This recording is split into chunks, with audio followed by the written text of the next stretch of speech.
পূজা উপলক্ষে অনেক সময় আশেপাশে যে মেলাগুলি হয়, তারপরে ওখানে গাজার আড্ডা বসে, মদের আড্ডা বসে, এইগুলি কিন্তু এবার কোনো অবস্থায় হবে, কোনো রকমের কোনো মেলা হবে না। বাট ওই ছোটোখাটো দুই একটা দোকান থাকতে পারে, যেটা ওই ওই কমিটির থেকে পারমিশন নিয়ে তারা ওই দোকানগুলি স্থাপন করতে পারবে। তা এই ইসে প্লাস আমাদের সব বাহিনী থাকবে, সশস্ত্র বাহিনী থাকবে, পুলিশ থাকবে, আনসার থাকবে, র্যাব থাকবে, বিজিবি থাকবে। বর্ডারের পূজা মণ্ডপগুলিতে মেইন দায়িত্বটা বিজিবির উপরেই বর্তায়, এবং ওখানে তো পুলিশও থাকবে, বাট বিজিবির উপরে ওইটা হলো তাদের একটু বেশি ইসে থাকতে হবে। আর আনসার সব জায়গায় থাকবে। এবার প্রায় 3500 মতো মনে হয়, 31,000 পুরো সারা দেশে কত? 33,000 এবার এটা আনুমানিক হলো 31,576। এখানে আরেকটা জিনিস ভালো, এইটা হলো আমরা একটা লিস্টটা পেয়েছি, এবং ওনাদের কাছে আমরা একটা অনুরোধ জানিয়েছি। এই অনেক সময় দেখা যায় যে এই লিস্টের বাইরে অনেক সময় দুই একটা মণ্ডপ করে, যেই সব মণ্ডপগুলিতে ওই কোনো একটা ঘটনা ঘটে, যেহেতু আমরা তো যেই লিস্টটা পাই ওই লিস্টের উপরেই আমরা কিন্তু আমাদের আইন শৃঙ্খলা বাহিনীগুলি নিয়োগ করি, কিন্তু হঠাৎ দেখা গেল এক জায়গায় একটা শুরু করে দিল, ওটা হলে আবার আমাদের জন্য অসুবিধা হয়ে যায়। এই জন্য ওনাদের কাছে আমরা রিকোয়েস্ট করেছি, আপনারা যেখানে যেটাই করেন না কেন আমাদের কাছে লিস্টটা আগে দিয়ে দিবেন, যেন আমাদের আইন শৃঙ্খলা বাহিনী ওই জায়গায় আমরা দিতে পারি। ঢাকার সংখ্যাটা আমি এই মুহূর্তে বলতে পারবো না, যেহেতু ঢাকার সংখ্যাটা আমি পাইনি।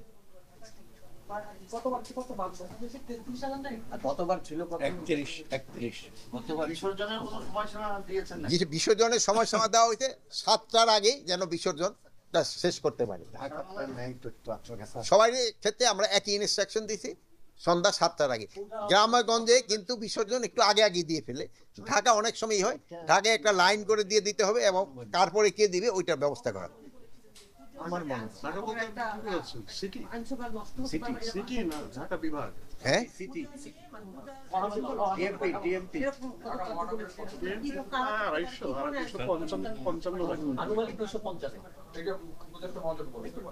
আচ্ছা, আর কি বললেন?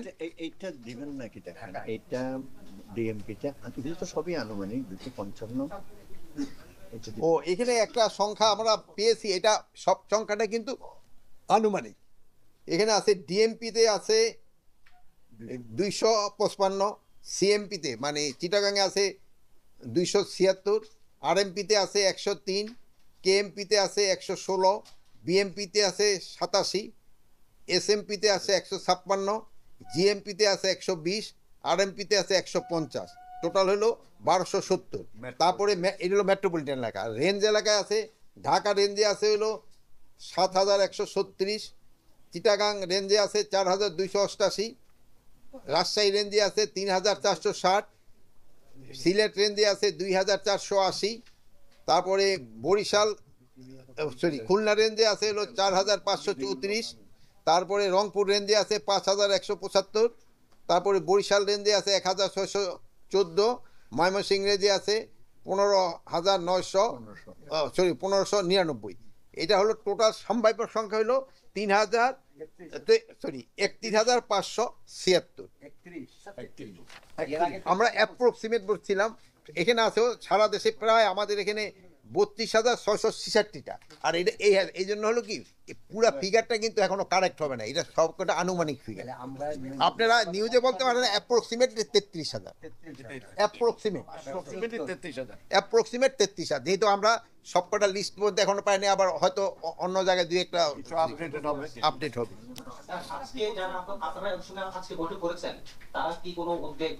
না, এবার কোনো ধরনের উদ্বেগে তারা প্রকাশ করে নাই।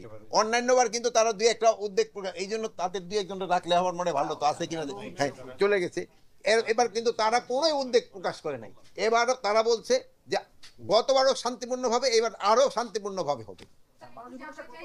গত বছর অন্তর্বর্তী সরকারের পূজাটা নির্বিঘ্ন করার জন্য একটা বড় চ্যালেঞ্জ ছিল, আমরা দেখেছি অনেকদিন কি মনে হয়েছিল, তাই ইলেকশনের আগে এটা হবে এই সরকারের মানে সনাতন ধর্মাবলম্বীদের একটা বড় উৎসব। আপনারা এর আগে আপনি একটা মিটিংয়ে বলেছেন যে যারা নির্বাচনে অংশ নিতে পারছে না তারাই আসলে নাশকতা বানচাল করার চেষ্টা করছে, তারা এই পূজাটাকে কোনো উপলক্ষ হিসেবে নিবে। আপনাদের এখন শোনেন, যারা দুষ্কৃতিকারী সারা সব জায়গায় দুষ্কর্ম করার চেষ্টা করে, এটা শুধু পূজা না, সব জায়গায় করার চেষ্টা করবে। এটা প্রতিহত করার দায়িত্ব হলো আমাদের, আপনাদের।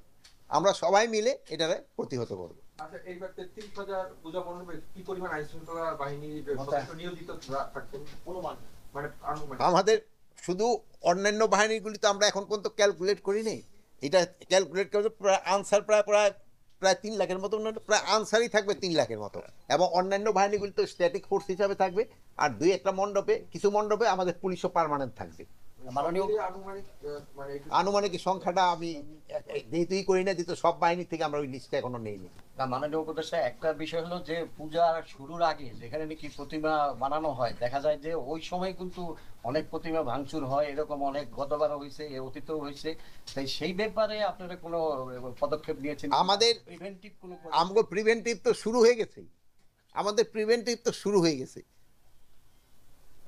গতকাল আপনি যে প্রোগ্রামে ছিলেন সেখানে বলছিলেন পূজাকে উপলক্ষ করে আইন শৃঙ্খলার নাশকতা আপনাদের ব্যাপারে হতে পারে, আপনার আশা করছেন কি ধরনের আইন শৃঙ্খলা নাশকতা হতে পারে, কারা করতে পারে? এখন তো ওই যে ওই বনো কিন্তু একটা প্রশ্ন করলো যে না, এটা তো নাশকতা তো কত ধরনেরই হতে পারে।